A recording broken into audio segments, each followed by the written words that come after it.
Siapa nih yang sudah punya resolusi di tahun 2025? Mungkin teman-teman juga begitu. Nah, tapi kita menyadari ada banyak orang yang punya resolusi dan tiap tahun berganti, tapi jangan-jangan nggak pernah terrealisasi. Penyebabnya apa sih dan bagaimana cara kita untuk merealisasikan resolusi itu dalam Tuhan? Mari kita belajar bersama dengan namanya Pendeta Ardi Wiryadinata. Shalom, selamat malam untuk seluruh pemirsa setia dari Bara Digital Ministry. Kita bersyukur bisa ketemu lagi bersama-sama. Dan ini suatu topik yang diberikan kepada saya, suatu topik yang menarik dan kita sudah hampir ada pergantian tahun dan seperti biasanya kebanyakan dari kita kalau ganti tahun memiliki sebuah keinginan di mana kita mensyukuri tahun yang sudah terjadi, namun kita juga menginginkan terjadi perbaikan di tahun yang akan datang. Nah, biasanya kita sebut sebagai keinginan-keinginan apa yang akan kita capai tahun yang akan datang itu sebagai resolusi, ya. Resolusi tahun baru sebetulnya itu ada hal-hal yang kita inginkan terjadi khususnya di dalam diri kita, ya, apa yang mau kita lakukan, apa yang mau kita alami, apa yang dapat kita lakukan bersama-sama di dalam kehidupan ini tentunya dengan pimpinan Tuhan. Nah, pertanyaannya, apakah selalu resolusi tahun baru yang kita buat itu berhasil atau tidak, ya? Itu pertanyaan yang valid, ya, dan itu menjadi topik pembahasan kita pada malam hari ini. Karena seringkali kita membuat topik, kita membuat resolusi, namun resolusi itu tidak dapat dilakukan. Seringkali gagal resolusi itu, ya. Nah, kita akan melihat kenapa itu bisa terjadi, ya. Nah, setelah itu kita akan melihat nanti apa yang Alkitab katakan yang berkaitan tentang itu, ya, supaya kita pun bisa menata hidup kita, bisa menyusun resolusi tahun baru kita sesuai dengan pimpinan dan arahan firman Tuhan, bukan hanya keinginan kita sendiri, ya. Jadi misalnya kalau resolusi kita tahun baru ini adalah untuk menurunkan berat badan, saya rasa itu suatu resolusi yang banyak orang miliki, ya, tetapi seringkali banyak orang juga gagal, ya. Saya mau menantang kita untuk memiliki resolusi yang lebih mulia daripada hanya turun berat badan. Mungkin turun berat badan itu bisa dikaitkan dengan sesuatu yang lebih mulia, akan lebih terjadi daripada kalau misalnya targetnya turun 2 kilo atau 3 kilo atau 5 kilo. Ya, saya rasa itu bukan resolusi yang mulia, ya. Namun di Alkitab kita diajarkan sesuatu yang sangat mulia, sehingga baik turun berat badan, baca 10 buku misalnya, dan yang lain-lainnya akan mengikuti karena kita ingin mencapai sesuatu yang baik. Resolusi kita ini. Nah, ada beberapa hal yang ingin saya sampaikan yang saya rasa semua mungkin kita sudah tahu, namun saya akan daftarkan saja karena kebanyakan kita memiliki gagal seperti ini. Kalau kita mau berhasil, kita bisa mempertimbangkan beberapa kegagalan yang sering kali terjadi, ya. Yang pertama, kebanyakan orang memiliki goal atau memiliki target, memiliki resolusi yang terlalu tinggi. Jadi kayak tadi, turunnya 50 kilo, beratnya 70 kilo, berarti nanti tinggal 20 kilo, itu terlalu tinggi, ya, itu guyon saja, tapi kadang-kadang orang seperti itu, ya, terlalu tinggi goal yang ditentukan oleh kita pada tahun baru, ya. Yang kedua, yang sering kali terjadi, resolusi itu lupa, ya, atau tidak ditulis, ya, karena tidak ditulis makanya sering kali lupa. Ya, saya ingin kalau teman-teman sekalian, Bapak Ibu Saudara punya satu tips untuk bisa mengingat resolusi, entah berhasil atau enggak, minimal kita harus ingat dulu, karena kalau lupa, maaf, kalau lupa pasti akan gagal. Nah, kalau ingat belum tentu berhasil, tapi kalau lupa ya pasti akan gagal, karena kita tidak akan mengarahkan ke sana, ya. Kita bisa ganti di handphone kita bisa ganti wallpapernya kita bisa tulisin resolusi kita. Itu akan menolong kita ketika kita melihat HP, itu akan tertulis, ya, atau di reminder kita juga bisa tulis. Itu tips sederhana tapi akan menolong kita, ya. Yang ketiga, kenapa banyak resolusi gagal? Kadang-kadang resolusi kita itu tadi selain terlalu tinggi dan kita lupa, itu muluk-muluk. Muluk-muluk itu dalam arti apa ya, muluk ya, terlalu luas, terlalu muluk-muluk ya, seperti resolusi saya tahun baru ini adalah untuk mencapai perdamaian dunia ya. Ya itu sesuatu yang sangat sangat indah, sangat mulia, tetapi terlalu muluk-muluk ya. Perdamaian dunia ya, seperti itu kan suatu hal yang sulit bagi seorang diri untuk bisa lakukan ya. Yang keempat, kadang-kadang kita menuliskan atau menginginkan resolusi kita itu yang kita dalam hati sudah tahu itu pasti gagal. Ya. Ketika kita menuliskan, ketika kita ditanya resolusinya apa, dalam hati, dalam ucapan mungkin kita yakin, tapi dalam hati kita tuh itu nggak mungkin tercapai, pasti saya akan gagal ya. Saya akan baca 500 buku misalnya, dalam hati, waduh pasti akan gagal ya. Nah jadi itu yang berikutnya. Kemudian yang berikutnya, kadang-kadang orang memberikan resolusi yang kelima adalah basa-basi ya. Jadi asal ada ya, mungkin kita terjebak dalam tanda kutip ya, kalau dulu-dulu terjebak, kalau sekarang mungkin sekarang masih ada juga ya retreat tahun baru, tapi sekarang biasanya pakai Zoom ya, bisa dicoba juga ya, Zoom tahun baru, peralihan tahun lama dan tahun baru pakai Zoom. Kemudian biasanya kan ditanyain nanti ya, kita tulis hal-hal yang sudah kita lalui, kita buang di api misalnya gitu ya. Kemudian kita mau apa untuk resolusi tahun yang baru, kita sharing sama teman. Ya, tapi kadang-kadang kita basa-basi karena mungkin kita sudah terjebak, udah ikut acara itu, ditanyain resolusinya apa, yaudah kita memikirkan aja. Yaudah resolusi saya ini dah. Ya saya mau melakukan A, melakukan B, melakukan C. Saya mau menjadi lebih pandai, saya mau menjadi lebih tinggi, saya mau menjadi lebih cepat larinya atau apapun juga ya, kita hanya asal itu basa-basi. Ya pasti tidak akan tercapai karena itu basa-basi ya.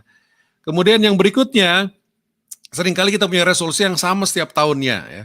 Seperti tadi contoh di awal ya, saya mau turun berat badan, saya mau turun berat badan, saya mau turun berat badan ya. Tiap tahun kita goalnya sama terus gitu ya. Tetapi goalnya itu tidak bisa dicapai atau kita tidak measurable ya, tidak bisa diukur ya, hanya mau turun berat badan ya. Jadi kalau turunnya setengah kilo ya sebetulnya udah berhasil gitu ya. Tetapi kadang-kadang turunnya 1 kilo, naiknya 5 kilo. Nah itu juga sulit ya, karena kita tidak ada goal-goal yang measurable yang bisa dicatat ya. Kemudian yang berikutnya, seringkali kita sendiri tidak siap untuk menerima tantangan itu. Kita sudah men-set target, men-set goal, tapi kita tidak siap. Waduh, sebetulnya saya tidak siap nih ya. Kemudian yang terakhir yang bisa saya sampaikan, dari gagalnya resolusi seringkali terjadi karena terlalu kompleks ya. Wah, butuh 50 langkah atau 50 hal untuk terjadi supaya bisa mencapai suatu resolusi ini ya. Nah, mungkin teman-teman bisa juga ya di komen atau bisa dituliskan resolusi tahun lalu apakah berhasil atau tidak, atau resolusi tahun depan sudah mulai memikirkan apa, boleh di komen, boleh diketik. Nah, kalau ada pertanyaan-pertanyaan juga nanti bisa bertanya. Nah, itu saya rasa umum sekali. Nah, saya ingin mengusulkan suatu hal dari Alkitab yang berdasarkan pengalaman pribadi saya itu sangat menolong, dan saya ingin membagikan kepada teman-teman semua. Doa saya itu dapat menolong juga teman-teman pemirsa yang ada di sini. Yaitu kita memiliki resolusi yang adalah sesuatu yang mulia. Dalam arti bagaimana kita bisa membiarkan Tuhan untuk bekerja di dalam hati kita, di dalam kita menjadi segambar dan serupa dengan Kristus. Tujuan kita hidup di dunia ini, karena kita sudah diselamatkan oleh Yesus Kristus, oleh karena anugerahnya, kita diangkat menjadi anak-anaknya ya. Dalam kitab Efesus dikatakan kita diadopsi, diangkat menjadi anak-anaknya. Nah, sebagai anak-anak Allah tentu kita mau menjadi segambar dan serupa dengan Tuhan Allah kita, Yesus Kristus. Dan ada lagunya, dan itu adalah konsep yang sangat alkitabiah di mana kita mau berubah terus ke arah Yesus Kristus ya.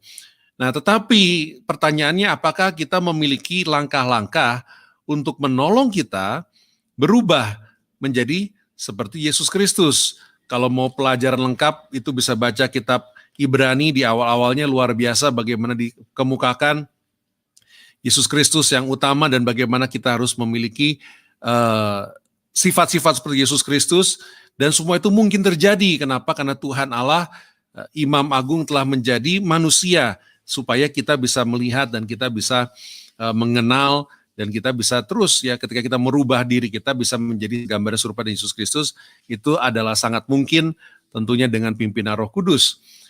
Nah, oleh karena itu di dalam kita menjadi seperti Yesus, saya ingin bertanya, bisakah kita mengintrospeksi diri dan kita meminta Tuhan untuk menunjukkan sifat-sifat apa, bidang-bidang apa yang kita butuh bantuan dan kita yakin Tuhan tunjukkan ini ada masalah di sini, kamu harus berubah ketika berhubungan sama orang lain, kamu harus memperbaiki sifat kerendahan hati misalnya dan sebagainya. Ya kita bisa bertanya, jadi sebelum kita mencatat resolusi, kita bertanya kepada Tuhan, Tuhan apa yang kau hendak kerjakan di dalam hati saya? Ya. Nah kalau saya menyebutnya ini adalah character keywords. Keywords adalah kata kunci karakter.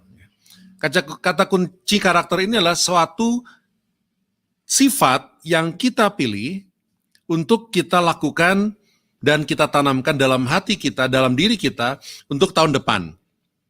Mungkin kita berpikir, kalau saya sarankan kita mulai satu karakter dulu, satu sifat dulu yang bisa kita lakukan. Tahun depan saya mau dikerjakan apa? Ya satu sifat aja. Ya. Misalnya saya mau lebih memperhatikan orang. Ya kita bisa catat memperhatikan orang. Itu bisa menjadi satu sifat yang kita miliki. Memperhatikan orang ya sangat alkitabiah ya, kita harus memiliki compassion, belas kasihan kepada orang-orang sekeliling kita. Mungkin kita bisa tulis itu ya, compassion. Itu adalah suatu sifat yang mau kita lakukan. Jadi itu namanya character keywords atau kata kunci karakter. Itu bisa dicatat. Nah, isi dari kata kunci karakter itu apa? Itu antara saudara dengan Tuhan. Oleh karena itu perlu waktu untuk merefleksi, perlu waktu untuk berdoa, dan di dalam doa itu perlu waktu untuk mendengar Tuhan. Kadang-kadang kita berdoa, kita minta, kita lupa untuk mendengar Tuhan. Nah, kita bisa berdiam diri, membuka diri kita, dan kita merasakan bagaimana Tuhan memimpin kita untuk mengerjakan suatu sifat di dalam kehidupan kita. Jadi itu character keywords atau kata kunci karakter. Jadi itu bisa menjadi saran praktis bagi saya untuk resolusi tahun depan. Nah, contohnya apa? Contohnya saya bagikan dari pengalaman saya. Saya waktu sekarang ini saya adalah gembala sidang di Gereja Baptis Pertama di Bandung. Nah, sebelum itu saya melayani secara full time sebagai dosen di Sekolah Teologi Baptis yang ada di Semarang ya, di STBI. Nah, waktu saya mulai dipanggil ke gereja yang sekarang saya layani, Gereja Baptis Pertama, saya berdoa kepada Tuhan, tolong ya, saya minta tolong kepada Tuhan karena ini adalah suatu pelayanan yang besar dan kepercayaan yang sangat besar yang Tuhan berikan, dan saya merasa saya sangat tidak mampu untuk melakukan pelayanan ini. Oleh karena itu saya berdoa kepada Tuhan dan saya minta Tuhan tolong tunjukkan hal-hal apa, sifat-sifat apa yang Engkau inginkan untuk kerjakan di dalam kehidupan saya untuk saya capai dan terus bertumbuh di dalamnya. Nah, saya menganalisa diri sendiri, saya mengintrospeksi diri sendiri, kemudian saya berdoa. Ada 3 hal yang akhirnya saya imani menjadi kata kunci karakter yang akhirnya saya tulis, bahkan saya tulis itu di kantor saya, di pintu kalau mau keluar saya tulis di situ besar-besar, sehingga setiap kali saya harus keluar dari kantor saya akan melihat kata-kata itu dan akan berusaha terus diingatkan untuk mencapai perubahan sifat itu. Nah, 3 hal yang saya tuliskan waktu tahun pertama, dan saya tahu bahwa ini adalah 3 hal yang sangat sulit karena saya adalah kelemahan saya dan mungkin setahun pertama tidak bisa, jadi butuh 2-3 tahun. Nah, saya menulis waktu itu supaya mudah diingat, saya ada sedikit rhyme di akhirnya, yaitu humility, integrity, and charity ya. Humility adalah kerendahan hati, integrity adalah integritas, charity itu sebetulnya love ya. Kalau kita baca Alkitab King James Version, love is di Korintus 13 itu, love itu disebutnya charity ya. Jadi bagaimana kita punya kasih kepada orang lain, kasih agape, kasih tanpa pamrih. Jadi 3 kata sifat, 3 kata kunci dari karakter yang saya tulis waktu itu adalah resolusi pada awal tahun saya melayani di Gereja Baptis Pertama adalah kerendahan hati, integritas, dan kasih. Dan setiap saya kantor, setiap hari saya merenungkan, saya mohon kepada Tuhan, saya merendahkan diri hadapan Tuhan, Tuhan tolong supaya saya bisa memiliki kerendahan hati dalam melayani. Jadi dalam konteks saya, karena sebelumnya selama 10 tahun saya adalah dosen di STBI, biasanya dosen itu punya kecenderungan ya, karena kalau bagi Bapak Ibu Saudara, teman-teman yang kuliah atau yang sekolah, ada peraturan emas kan ya. Peraturan emas itu bagi dosen adalah dosen nggak bisa salah. Itu nomor satu. Kalau dosen peraturan nomor 2, kalau dosen salah lihat peraturan nomor 1. Ya kadang-kadang kepala kita jadi besar gitu ya. Tapi tentunya dosen-dosen yang nonton di sini pasti enggak ya. Nah kadang-kadang kita bisa begitu. Jadi saya merasa wah saya perlu sekali untuk bekerja, mengizinkan Tuhan untuk bekerja dalam hidup saya supaya saya bisa memiliki kerendahan hati. Yang kedua integritas. Sebagai gembala sidang, sebagai pendeta, apa yang saya katakan, apa yang saya ucapkan, apa yang saya khotbahkan dari atas mimbar, saya meyakini itu harus sungguh-sungguh terjadi dalam hidup saya. Tidak bisa tidak. Karena itu saya memohon dan membuka diri agar Tuhan untuk mengerjakan saya memiliki integritas, dan yang ketiga adalah kasih. Karena semua yang kita lakukan harus kasih dengan tulus, bukan untuk memperoleh sesuatu, tapi justru untuk memberikan sesuatu karena kasih ya. Kemudian setelah 3-4 tahun saya mengejar 3 kata sifat itu, bukan berarti saya sudah cukup menguasainya, setiap hari adalah pergumulan, tetapi saya merasa Tuhan mulai mengarahkan dan mempersiapkan untuk sesuatu yang baru. Jadi setelah tahun keempat, saya ada 3 hal lagi yang saya rasa dan waktu itu benar-benar berdoa, ya berpuasa beberapa hari, berdoa memohon Tuhan untuk menunjukkan, dan saya merasa Tuhan mengarahkan saya untuk mencatat 3 hal, yaitu purity, passion, priority. Jadi 3P supaya mudah diingat. Purity, passion, priority. Ya dalam pelayanan saya merasa Tuhan menginginkan agar saya memiliki purity, kemurnian dalam pelayanan. Motivasinya harus benar-benar murni melayani Tuhan. Yang kedua passion. Kadang-kadang pelayanan menjadi rutinitas, tapi Tuhan, saya merasa Tuhan membentuk saya untuk memiliki passion. Dari apa yang saya lakukan harus sungguh-sungguh passionate, punya hasrat, mau melakukannya. Dan yang keempat prioritas. Kadang-kadang dalam pelayanan kita numpuk melakukan banyak pelayanan, dan saya memohon Tuhan untuk menolong saya memiliki prioritas dalam hidup saya, prioritas dalam pelayanan yang membutuhkan hikmat daripada Tuhan ya. Di kitab Yakobus pasal 1 itu jadi ayat pegangan hidup saya.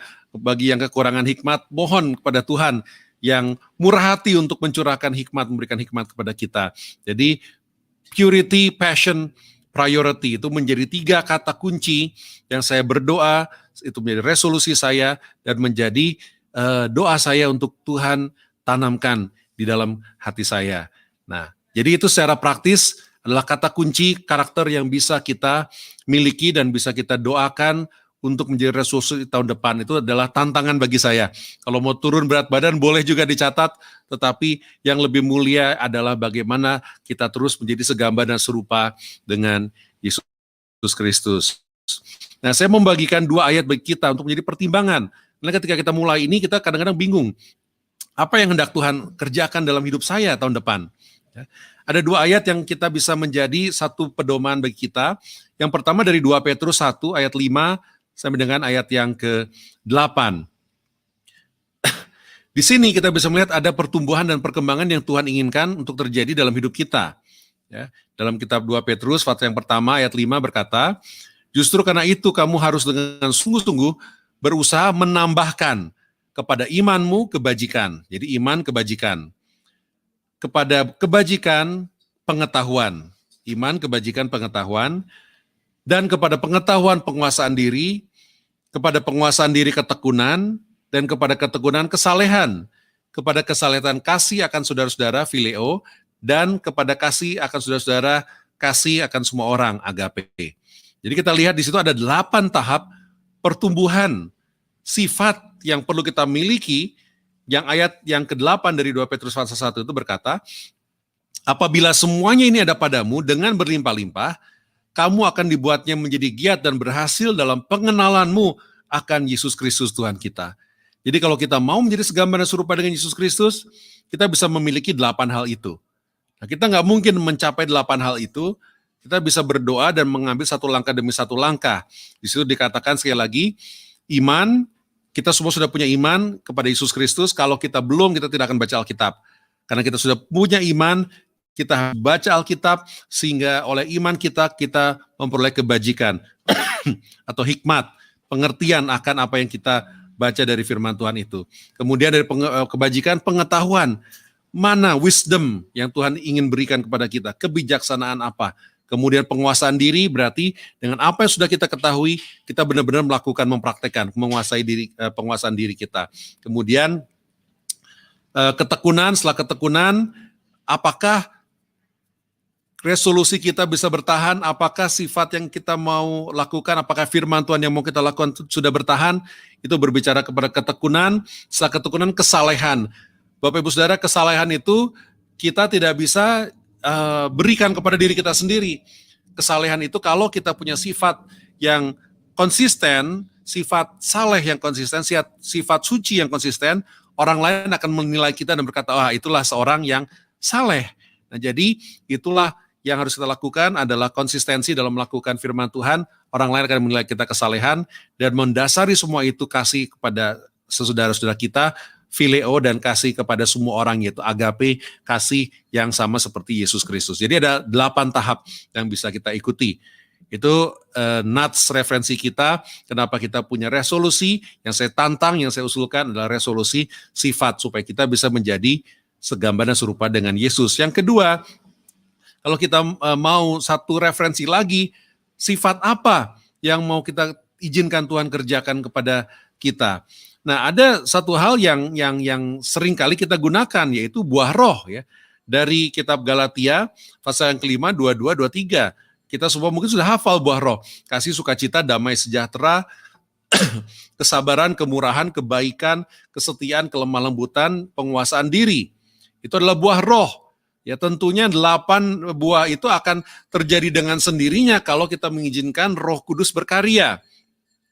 Namun kadang-kadang ada buah roh tertentu yang kita bergumul di dalamnya. Oh, mungkin kita belum merasakan sukacita dalam pelayanan kita, dalam kehidupan saya sebagai orang Kristen, belum merasakan damai sejahtera atau kesabaran. Kita bisa berdoa kepada Tuhan, kepada roh yang memberikan buah itu, Tuhan tolong, ajar saya terus untuk mengasihi, terus melakukan kebaikan, terus memiliki kesetiaan, terus memiliki penguasaan diri, terus memiliki kelemah lembutan.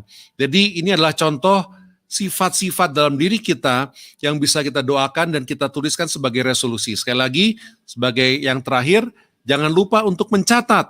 Kalau kita tidak mencatat, kita akan lupa. Jadi mencatat, bisa mencatat di HP, dijadikan wallpapernya di sini, kita bisa tulis sifat kita apa yang mau kita kerjakan dan upayakan.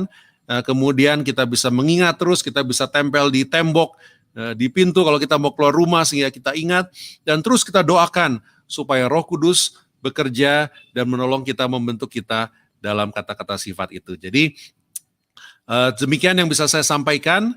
Kenapa kita gagal? Ada beberapa faktor yang saya rasa semua kita pasti punya resolusi yang sudah pernah mengalami kegagalan dari resolusi tahun baru kita, dan tantangannya, solusinya yang ingin saya berikan adalah bagaimana kita memiliki yang mulia, yaitu kata sifat yang kita inginkan Tuhan kerjakan dalam hidup kita dengan berefleksi.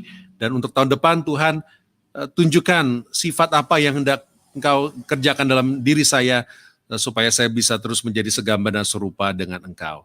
Ya, demikian Ena yang bisa saya sampaikan, dan juga seluruh pemirsa. Kalau ada pertanyaan silakan bisa komen dan kita bisa sharing ya. Terima kasih. Terima kasih Bapak Pendeta Ardi. Penjelasannya sangat luar biasa, pengalaman Bapak juga di dalam menjalankan resolusi yang sangat mulia tentunya, luar biasa sekali. Dan malam hari ini saya ada komentar dari YouTube, saya bacakan aja dulu buat Bapak sebelum saya masuk kepada pertanyaan. Selamat malam dan shalom. Dalam kondisi sekarang ini saya udah nggak punya resolusi, karena udah pensiun, dan yang penting sehat dan bisa ibadah ke gereja. Kalau udah tuir, ya nggak mikirin duniawi lagi. Ya lucu aja. Oke, baik Pak, saya akan mau menyampaikan beberapa pertanyaan dari Instagram begini. Bapak Pendeta, apakah resolusi dapat disertakan dengan iman? Artinya, jikalau resolusinya biasa-biasa saja, apakah itu berarti imannya juga biasa atau bagaimana? Itu yang pertama, Pak. Ya. Ya, yang Ya, kedua, ya, silakan. Sambung dulu, saya berikan 2 pertanyaan dulu. Oke, silakan. Yang kedua, pertanyaan yang kedua adalah begini, Bapak Pendeta mau tanya pengalaman, mohon maaf begini, Bapak Pendeta mau tanya, ukuran menentukan resolusi itu berdasarkan apa? Khususnya dalam pekerjaan saya dan juga dalam keluarga rumah tangga saya. Silakan Bapak Pendeta. Oke, baik. Jadi yang pertama tadi apa? Maaf. Yang pertama, saya akan bacakan lagi. Tadi yang pertama dikatakan begini, apakah resolusi dapat disertakan dengan iman? Oke, Artinya, dengan iman ya. Artinya jikalau resolusinya biasa-biasa, apakah berarti imannya juga biasa-biasa saja? Oke, baiklah. Ini pertanyaan yang baik ya.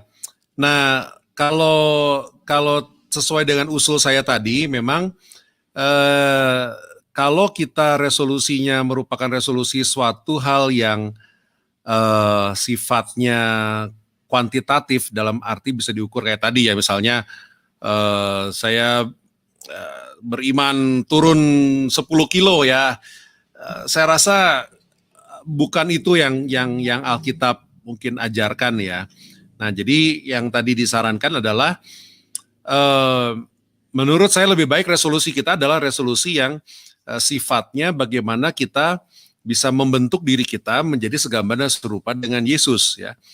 Nah, kalau kita bisa membentuk diri kita memiliki sifat seperti Kristus, target-target yang lain itu akan mengikuti. Ya. Sebagai contoh, kalau kita memiliki kasih ya, sebagai contoh salah satunya yang tadi saya sampaikan dalam resolusi saya yang 3 hal yang P yang terakhir itu, salah satunya kan ada passion ya. Nah, passion untuk apa? Ya. Nah, di dalam hidup kita dan dalam hidup saya secara pribadi, dan saya menggerakkan gereja yang saya pimpin juga untuk menjalani itu, adalah kita semua memiliki suatu amanat agung yang Yesus Kristus berikan kepada kita. Namun terkadang itu bukan menjadi yang terpenting dalam hidup kita. Nah, jadi pada beberapa tahun yang lalu, saya sungguh-sungguh tertegur oleh Tuhan dan mau memberikan hidup saya untuk melakukan yang terpenting, yaitu pemuritan. Kan dalam amanat agung Yesus Kristus itu berbicara tentang pemuritan ya. Bagaimana kita harus menjadikan segala bangsa murid ya. Dalam murid itu harus mengabarkan Injil, karena membaptiskan kan harus percaya Yesus Kristus dulu, jadi mengabarkan Injil, mengajarkan segala sesuatu yang telah kuperintahkan kepadamu. Jadi sejak 3-4 tahun yang lalu, saya berdoa, Tuhan tolong berikan passion, hasrat, apapun yang dilakukan, ujung-ujungnya diarahkan kepada pemuritan. Nah, jadi itu adalah sesuatu yang saya yakini dan saya imani dan saya upayakan ya. Nah, jadi ini berbeda dengan mungkin semoga saya tidak salah tangkap ya. Berbeda dengan iman yang berarti wah, saya mau melakukan 10 hal ini, saya mau melakukan 15 hal itu tuh, 20 hal seperti itu ya. Jadi nah, misalnya dalam pengabaran Injil aja. Nah, target kita mengabarkan Injil kepada berapa orang itu mungkin bisa mengikuti. Karena kalau target kita yang mulia adalah kita mau menjadi seperti Yesus Kristus, kita mempelajari Yesus Kristus, kemanapun Yesus pergi, dia selalu memberitakan Injil. Yesus datang dengan memberitakan bahwa kerajaan surga sudah datang. Berarti kemanapun yang Yesus pergi, ya selalu mengabarkan Injil. Nah, kalau target kita adalah menjadi seperti Yesus, dan kita tahu Yesus digerakkan oleh belas kasihan, dan kita memiliki belas kasihan Kristus, saya rasa otomatis kita akan memiliki beban, memiliki hati untuk mengabarkan Injil Tuhan. Kalau kita mau mencapai target yang tercatat, boleh saja ya, seminggu mengabarkan Injil kepada 5 orang, itu bisa, itu sekali ya, baik sekali. Tapi saya rasa hubungan dengan iman itu bukan berarti dalam besar atau apa hal yang kita ingin peroleh, tetapi lebih kepada resolusi itu, saran saya adalah lebih kepada sifat dalam diri kita supaya resolusi itu bisa berbuah. Nah, jadi itu mungkin komentar untuk yang pertama. Kemudian yang kedua bisa tolong diulang. Yang kedua, saya akan mengulangnya begini. Bapak Pendeta, ukuran menentukan resolusi itu berdasarkan apa? Khususnya dalam pekerjaan saya dan juga dalam keluarga rumah tangga saya. Terima kasih, Pak. Oke. Nah, jadi saya rasa jawabannya kan sama ya. Karena ukuran di dalam pekerjaan, dalam keluarga, kalau kita mau resolusinya itu dapat dihitung, saya sih oke-oke saja sih. Tapi kalau saran saya lebih baik resolusi itu merupakan suatu perubahan yang sifatnya dalam tanda kutip lebih kekal ya. Jadi misalnya kita punya target akan mengadakan mesbah keluarga setiap hari dalam keluarga kita ya. Nah, kalau menurut saya itu bukan sebuah resolusi, itu adalah dampak dari resolusi. Resolusi kita harus lebih mulia. Jadi maksudnya kita mau, misalnya target kita adalah kita memiliki resolusi untuk menjadi pemimpin, menjadi imam dalam keluarga untuk memimpin keluarga lebih dekat kepada Tuhan. Itu sebuah resolusi. Dampak dari resolusi itu setiap hari, misalnya kalau dia adalah ayah, saya mau menjadi imam akan keluarga dan mengajak keluarga saya untuk mengadakan mesbah keluarga. Jadi itu dampak dari resolusi. Nah, usul saya resolusinya yang tinggi, yang mulia, yaitu mau menjadi imam dalam keluarga saya, mau mendekatkan keluarga saya untuk memperkenalkan Tuhan Allah kepada anak-anak saya. Itu menjadi suatu resolusi. Sama di dalam pekerjaan juga seperti itu ya. Jadi saya mau menjadi saksi Kristus yang terlihat dan terasa di dalam pekerjaan saya. Itu menjadi suatu resolusi ya. Nanti dampaknya baru kita bisa jabarkan ya. Saya mau berdoa di depan umum atau maksudnya di tempat pekerjaan. Sebelum mulai, saya mau berdoa. Ya, kalau saya mau makan, saya mau mengajak makan satu orang yang belum percaya Yesus Kristus, dan saya mau menceritakan tentang Yesus Kristus kepada satu orang setiap kali saya makan bersama-sama dengan dia. Nah, itu menjadi dampak. Tetapi targetnya, menurut saya harus yang mulia. Saya mau menjadi saksi bagi Kristus yang dapat dilihat, yang dapat dirasakan menjadi garam dan terang di tempat pekerjaan saya. Nah, jadi ukurannya akan mengikuti dengan sendirinya. Ya, kalau kita diingatkan setiap hari, saya mau menjadi saksi Kristus, saya menjadi terang di dalam tempat pekerjaan saya mau memimpin keluarga saya untuk mengenal Tuhan dan firman Tuhan. Yang lainnya akan mengikuti, yang tentunya tidak salah kalau kita bisa catat juga. Ya, jadi seperti itu. Terima kasih Bapak Pendeta Ardi untuk penjelasannya kepada kita sekalian. Semoga sangat membantu rekan-rekan yang sudah memberikan pertanyaan. Nah, saya akan membacakan sebuah komentar dari YouTube nih, Carrie Peter. Terima kasih, sangat memberkati mendapat pencerahan bahwa resolusi bukan hanya hal-hal fisik atau lahiriah saja, tetapi terutama resolusi karakter sehingga menjadi semakin serupa dengan Kristus. Puji Tuhan. Dan satu lagi ada, mungkin ini juga salah satu resolusi yang baik. Resolusi saya membaca Alkitab 1 tahun, sering semangat di 3 bulan pertama. Namun setelah itu berkurang dan seringnya kebut di akhir tahun. Ada bertanya begini, bagaimana cara mempertahankan semangat supaya tetap sama Bapak Pendeta? Silakan. Itu saya rasa itu menjadi satu tantangan yang banyak dihadapi oleh orang Kristen ya. Kalau saya boleh usul, ini yang kami lakukan di gereja kami tahun 2020, kami membaca Alkitab secara kronologis. Jadi kronologis kejadian ya. Jadi bukan dari urut kitab Kejadian Keluaran. Jadi bukan seperti itu urut ayat, tetapi urut secara kronologis sesuai dengan kejadiannya. Nah, itu akan menolong sekali, karena kalau kita baca Alkitab, kadang-kadang kita menjadi bingung ya, karena kejadiannya bukan berarti yang kita berikutnya terjadi setelah kitab sebelumnya. Bukan seperti itu ya, kalau Kejadian Keluaran ya itu jelas sekali, itu kronologi. Tapi nanti kalau bilangan, itu banyak sekali yang sudah terjadi ketika Keluaran. Kemudian ketika kita membaca Imamat, itu banyak sekali sudah terjadi ketika kitab Keluaran juga. Jadi saran saya itu menolong banyak jemaat di Gereja Baptis Pertama juga ketika kita membaca Alkitab secara kronologis, ya sesuai dengan urut-urut kejadian. Nah itu bisa dicari panduannya di internet tuh banyak sekali. Ya. Di internet itu banyak sekali, sehingga kita ada beberapa ya, karena ada beberapa versi, ya kita pilih salah satu aja, namun tujuannya untuk membaca kronologis. Hal lain yang bisa kita lakukan secara praktis, dan ini saya pribadi pun melakukan ini, memang ini tidak ada yang kronologis, tetapi sifatnya ini menolong. Kita bisa menggunakan apps ya. Kalau misalnya bisa dilihat apps yang kami gunakan juga dengan para pemimpin pemuda di Gereja Baptis Pertama, saya ikut dengan mereka. Kita membaca Alkitab sepanjang setahun itu menggunakan apps yang namanya YouVersion ya, YouVersion. Jadi nggak tahu ini kelihatan apa tidak, tapi namanya YouVersion. YouVersion itu bisa di-download di Apple Store ada, kemudian di Android juga ada. Nah, YouVersion itu bisa kita ketik ya, Bible YouVersion, YOUVERSION,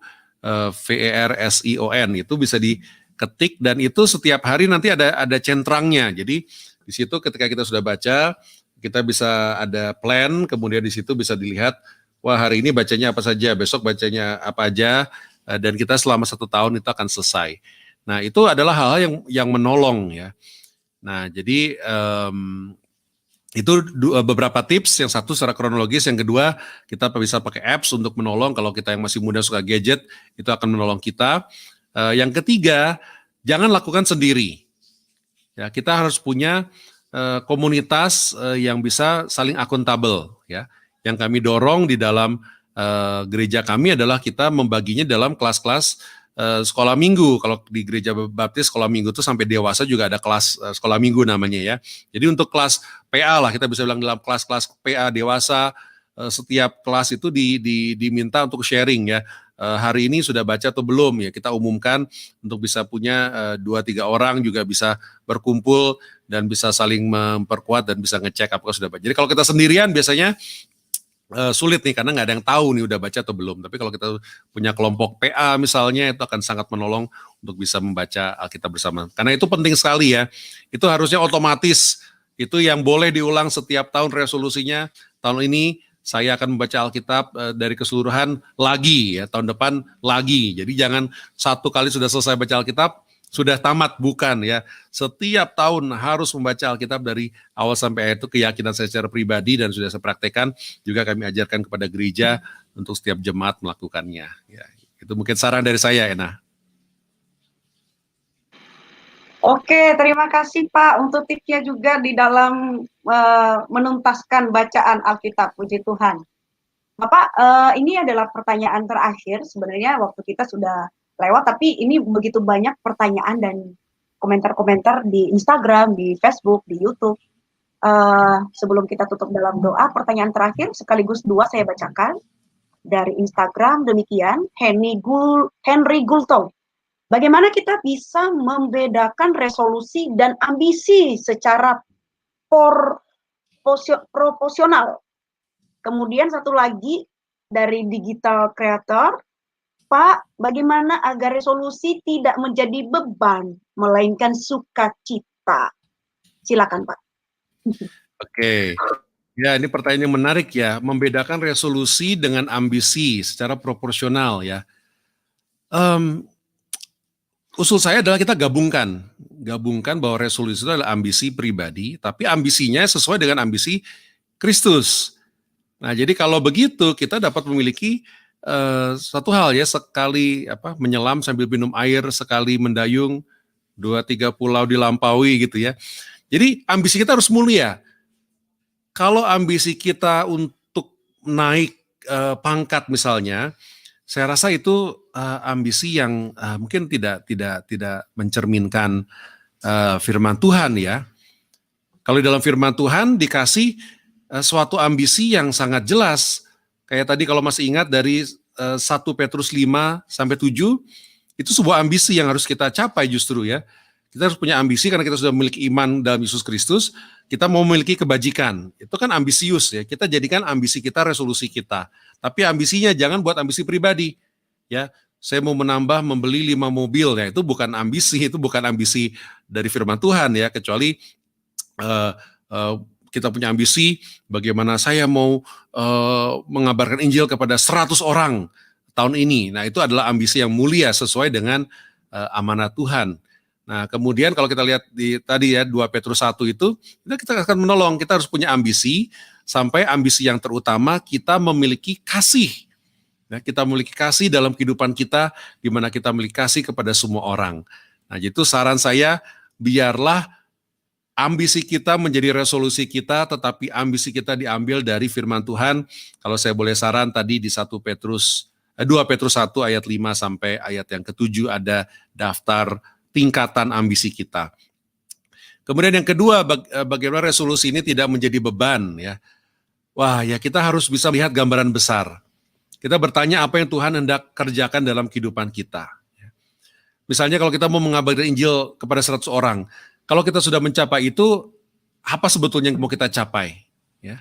Apakah kita akan masuk surga karena kita sudah mengabarkan Injil kepada 100 orang? Tidak. Kita masuk surga bukan karena pekerjaan baik, perbuatan baik kita, bukan sesuatu yang bisa kita berikan. Kita masuk surga karena iman Yesus Kristus. Jadi supaya tidak menjadi beban, kita harus kembali kepada dasar iman kita, yaitu anugerah. Ketika saya secara pribadi kalau boleh sharing, ketika saya menyusun kata-kata kunci tadi yang saya tuliskan, yang saya doakan terus setiap hari, tujuan saya melakukan itu adalah Tuhan sudah memberikan keselamatan kepada saya secara pribadi. Dan karena keselamatan itu berarti segalanya, bahkan lebih mulia dari apapun yang bisa dicapai di dunia ini, saya memberikan hidup sebagai hamba Tuhan sepenuh waktu. Dan sebagai hamba Tuhan yang sepenuh waktu, saya harus memberikan semua diri saya termasuk sifat-sifat saya dan sebagainya. Dan semua itu menjadi pudar, menjadi lebih mudah ketika kita membandingkan diri kita, kelemahan kita, tantangan kita dengan salib Kristus. Apa yang Tuhan sudah berikan di kayu salib itu ajaib. Dan kita sudah memperoleh keselamatan, kita bahkan diangkat menjadi anaknya, menjadi anak-anaknya, dan sebagai anak-anak Tuhan kita harus hidup mencerminkan identitas kita yang sejati, dan oleh karena itulah ketika ada resolusi, ketika baca firman Tuhan setiap hari, itu bukan suatu target, karena tidak ada yang akan memberikan hadiah kalau selesai baca Alkitab, tapi hadiahnya adalah hikmat yang Tuhan tambahkan setiap tahunnya. Jadi biarlah kita menyadari anugerah dari Tuhan Yesus Kristus, dan anugerah itu menjadi dasar kita menyusun resolusi kita. Jadi terintegritas, jangan ambisi pribadi, tapi resolusi kita adalah ambisi yang mulia sebagaimana Tuhan ajarkan kita dalam firman Tuhan. Sehingga ketika kita mengenang pengorbanan Yesus Kristus di kayu salib, tantangan, pergumulan yang mau kita lakukan untuk mencapai resolusi itu menjadi sesuatu yang sangat mulia karena mengenang pengorbanan Yesus dalam hidup kita. Amin. Ya, mungkin seperti itu, Ena. Terima kasih banyak Bapak Pendeta, penjelasannya yang sangat luar biasa malam hari ini, dan sangat banyak sekali yang merasa sangat diberkati melalui penjelasan dari Bapak Pendeta Ardi. Kiranya Tuhan terus memberkati rekan-rekan sekalian yang sudah setia mendengar firman Tuhan, dan juga Bapak Pendeta yang sudah membagikan pengalaman dan juga firman Tuhan bagi kita malam hari ini. Dan di penghujung acara kita, mohon kesediaan Bapak Pendeta mendoakan, ada saudara kita yang butuh didoakan dari Instagram, namanya Giawa David. Tolong doakan agar penyakit stroke saya dapat sembuh di tahun 2021. Dan mohon juga Bapak nanti mendoakan bangsa kita, dan khususnya upaya para pemerintah dalam menguji cobakan vaksin dan boleh berhasil. Silakan Bapak Pendeta. Oke, mari kita berdoa. Tuhan Allah Bapa kami, Tuhan Allah Bapa yang maha baik, maha mulia, maha kudus, dan berterima kasih karena kami dapat membuka diri kami, membuka hidup kami untuk diarahkan oleh Engkau. Kami ingin berdoa Tuhan untuk beberapa pokok doa. Yang pertama kami mendoakan untuk Pak David, saudara kita yang menyampaikan pokok doanya tadi, yang terkena stroke. Tuhan, kami meyakini bahwa Engkaulah Tuhan Allah yang menciptakan seluruh alam semesta ini. Engkau yang mengenal seluruh seluk tubuh kami. Engkau yang memiliki kuasa, yang tidak terbatas. Untuk kami mendoakan anakmu yang terkena stroke ya Tuhan, kiranya jamahanmu dapat dirasakan dan kuasamu dapat dirasakan sehingga di tahun yang akan datang ini ia akan sembuh Tuhan, bisa berkegiatan, dan doa kami Tuhan biarlah kesembuhan itu menjadi sebuah kesaksian di mana ia akan terus bersaksi bahwa Engkau menguatkan, Engkau menolong di saat-saat suram sekalipun, Engkau terus menolong dan memimpin sampai menyembuhkan dan menguatkan sehingga ia dapat bersaksi akan kuasa-Mu. Dan kami meyakini setiap progres yang ia akan capai, dia akan memberikan kepadamu untuk kemuliaan nama-Mu.